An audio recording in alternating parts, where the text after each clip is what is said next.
ठीक है। हाँ।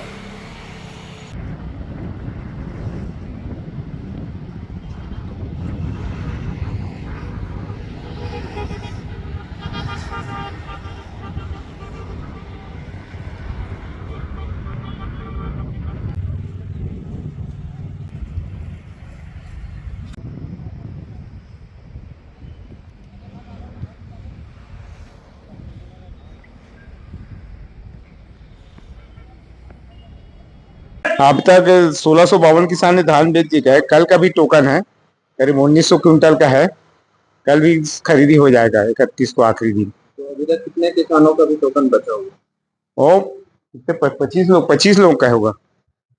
बस कल कल के खरीदी में हो जाएगा पूरा। कितने क्विंटल अभी तक खरीदे?